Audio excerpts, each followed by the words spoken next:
Vamos agora à entrevista do dia com Denise Campos de Toledo. E agora eu converso com o governador de São Paulo, João Dória, do PSDB. Governador, boa noite. Denise, boa noite. Obrigado pela oportunidade de estar aqui com você.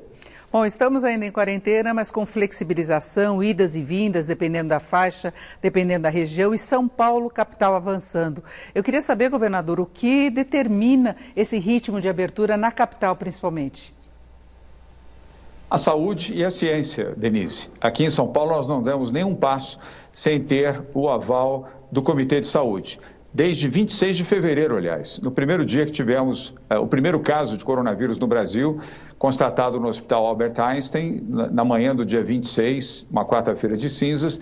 Naquele mesmo dia, ao final da tarde, já tínhamos o comitê composto por 10 médicos sob a liderança de Davi Wipp. Os 10 médicos continuam, agregamos mais 9, hoje são 19 membros do Comitê de Saúde, e cada passo do governo do Estado de São Paulo é avaliado e determinado pela saúde e pela ciência. Nós não agimos contra a ciência. Por isso, o Plano São Paulo, que implementamos há um mês, ele vem obtendo bons resultados, pois ele conjuga o interesse econômico, a visão econômica, mas com a determinação e os números da ciência.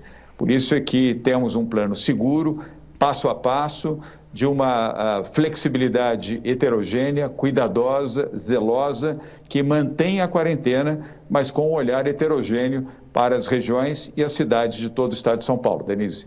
Bom, governador, além da abertura já prevista para a próxima segunda-feira em São Paulo, como de salões de beleza, por exemplo, de bares, restaurantes, já foi antecipada a possibilidade de, em 4 semanas, nós temos a abertura também da área cultural, de cinemas, de teatros. Eu queria saber o que vai determinar esse período, que números que teriam que ser atingidos para que São Paulo possa ter toda essa abertura e por que não abrir os parques, que são a ar livre e não teriam aquele risco de aglomeração como tem em locais fechados?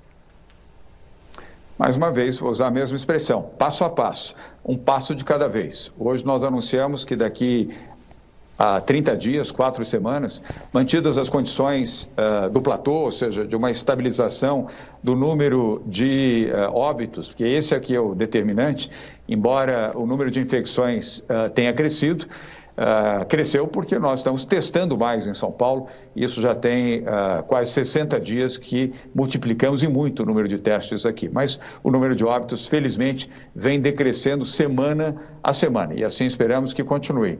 Mantendo essa estabilidade, mantendo o nível de atendimento na rede pública de saúde, municipal e estadual, Denise, com os números que temos de leitos de UTI abaixo de 75% e um nível de controle adequado, poderemos, de forma heterogênea, também avaliar a abertura dos parques municipais em cidades como a capital de São Paulo e outras cidades do estado e também os parques estaduais.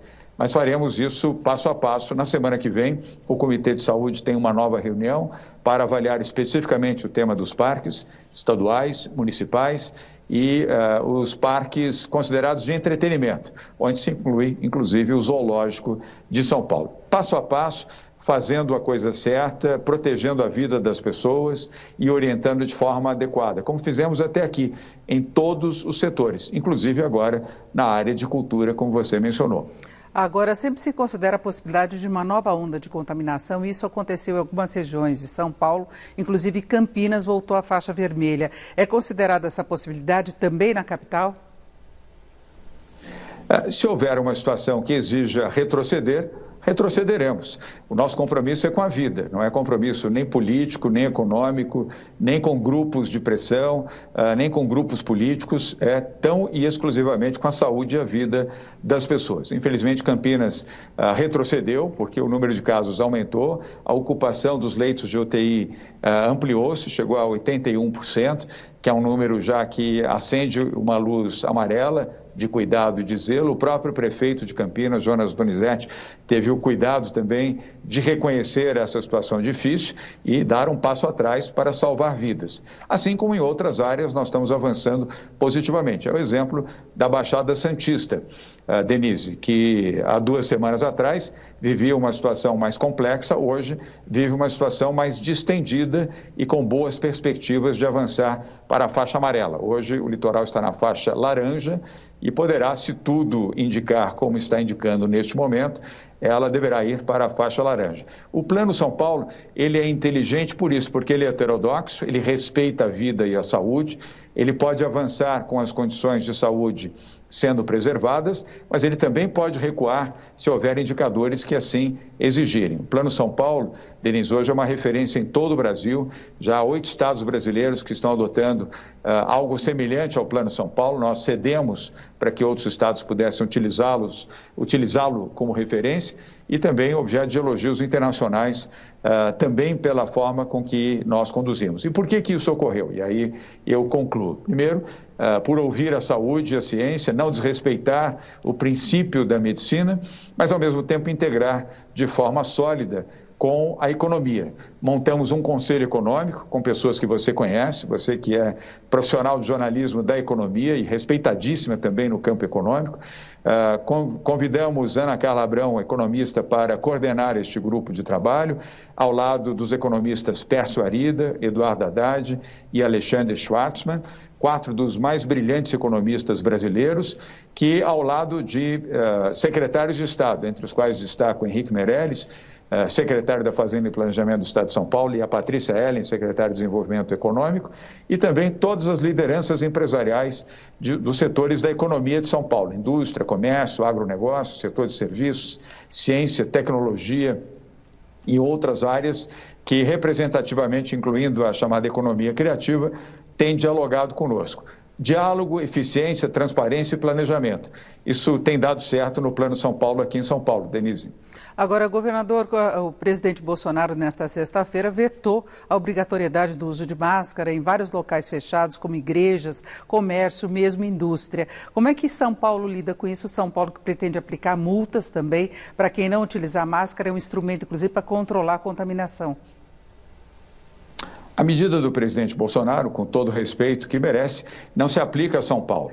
A legislação estabelece que cabe aos governadores dos estados todas as ações relativas à pandemia do coronavírus. Essa decisão, já transitada em julgado pelo Supremo Tribunal Federal, se aplica a São Paulo e aos demais 26 estados do país. Aqui, quem vier a São Paulo ou quem residir em São Paulo deve usar máscara. E se não usar, pode estar submetido a multa. O nosso desejo é que não tenhamos que multar, e sim a consciência das pessoas de se autopreservar. A máscara ajuda você a sobreviver, a ficar fora do contágio do coronavírus. Portanto, ela é uma medida protetiva ao cidadão e não impositiva por parte do governo. Agora, tem uma estrutura suficiente para fiscalização? Porque nós tivemos abertura em vários estados em que se percebeu que a população não aderiu com responsabilidade. Nós tivemos problemas, por exemplo, com bares que funcionaram à noite no Rio de Janeiro, que exigiram outras medidas. O mesmo aconteceu em outras cidades com relação a restaurantes. São Paulo está preparado para isso? Está preparado, sim, com o apoio das prefeituras municipais, Denise. Eu não quero fazer juízo sobre outros estados, nem outras cidades fora do estado de São Paulo. Mas aqui, por exemplo, bares, restaurantes, cafés, pizzarias não podem operar à noite, exceto pelo formato do delivery ou do takeaway. Não há a menor hipótese, ainda na situação da quarentena e com a epidemia ainda num estágio de risco, nós abrirmos bares, cafés, pizzarias e restaurantes para funcionamento à noite. À noite as pessoas estão mais relaxadas, estão menos sintonizadas no aspecto protetivo do distanciamento social, do uso de máscara, o consumo de bebida é mais elevado, ou seja, as pessoas relaxam mais, isso é normal e compreensível. Aqui em São Paulo, por lei, os restaurantes, cafés, bares, padarias, para o serviço de alimentação, só podem operar até às 17 horas. Se o fizerem após 17 horas, a vigilância sanitária do governo do estado de São Paulo, assim como a vigilância sanitária dos municípios, agirá e poderá multar esses estabelecimentos e até mesmo fechá-los, se forem reincidentes no erro. Agora, governador, tocando um pouco o assunto, tem chamado a atenção o número de casos sucessivos aí de violência policial no estado de São Paulo. O senhor falou em uma reciclagem dos policiais, a corporação não recebeu bem. Tem algum procedimento previsto para se evitar que esses casos continuem ocorrendo? Denise, me permita uma correção. A corporação recebeu bem, os bons policiais receberam bem. E os bons policiais na Polícia Militar representam 99% da Polícia Militar do estado de São Paulo. Os maus policiais representam 1%. E muitos que não são mais policiais e preferem dedicar a sua vida política, nada contra, aliás, a sua decisão de exercerem mandatos legislativos ou a política, mas o façam de maneira isenta e não de maneira incorreta, defendendo o indefensável. Aqui, como governador do Estado de São Paulo, nós não vamos compactuar com nenhum tipo de violência e de abuso no uso de força da Polícia Militar ou da Polícia Civil em São Paulo. A Corporação Militar de São Paulo, a Polícia Militar, com mais de 80 mil integrantes, é a melhor Polícia Militar do país. Não é uma conquista desses últimos 2 anos como governador do Estado, é uma conquista dos últimos 40 anos de treinamento e formação qualificada da Polícia Militar de São Paulo, mesmo em relação à Polícia Civil. A partir da semana que vem, começa o programa Retreinar, onde os oficiais da Polícia Militar e toda a equipe, toda a corporação será retreinada dentro dos protocolos da Polícia Militar, que são protocolos avaliados internacionalmente nos Estados Unidos, na Inglaterra, no Japão e em Israel, que precisam ser revisados no sentido de relembrados aqueles que eventualmente se esquecem de que aqui nós temos que ter o uso progressivo da força e não o excesso de força para o uso nas ruas ou o combate ao crime. Nós temos uma grande polícia militar, uma grande polícia civil, na qual eu confio, e a maioria expressiva, repito, 99% dos policiais militares têm um comportamento exemplar aqui em São Paulo. E nós não vamos permitir que menos de 1% machuquem a imagem da Polícia Militar e que façam atos condenáveis de excesso de violência. Onde houver excesso de violência, a Polícia Militar e a Corregedoria vão investigar e, havendo a confirmação, serão punidos, inclusive com a expulsão da corporação. Perfeito, governador. O senhor já citou a preocupação com a economia no processo de flexibilização. Eu queria saber qual a sua expectativa em relação à retomada dos investimentos em São Paulo, retomada do crescimento. E falando em investimentos, tem a questão também da aprovação do marco regulatório do saneamento e como é que fica a situação da Sabesp. Falando em marco do saneamento, cumprimentando o Congresso Nacional, o Senado e a Câmara por terem feito um passo gigantesco para levar água tratada e esgoto tratado para mais de 100 milhões de brasileiros. Até São Paulo não estabelece uma necessidade tão expressiva como estados do Norte, do Nordeste e de outras regiões do país. São Paulo tem 93% da sua água tratada e seu esgoto devidamente tratado também, num excepcional trabalho liderado pela Sabesp e também por outras empresas municipais de saneamento. Mas traz a valorização da Sabesp, que é a maior empresa de saneamento do Brasil, a maior empresa de saneamento da América Latina e a 4ª maior do mundo. As ações da Sabesp, dada a aprovação do marco do saneamento, subiram na Bolsa de Nova York, tiveram um expressivo aumento na valorização das ações e aumento ativo da empresa de saneamento do Estado de São Paulo, que segue fazendo, diga-se, um excepcional trabalho, inclusive de despoluição aqui do Rio Pinheiros, em São Paulo, cuja meta é entregar um rio limpo até dezembro de 2022.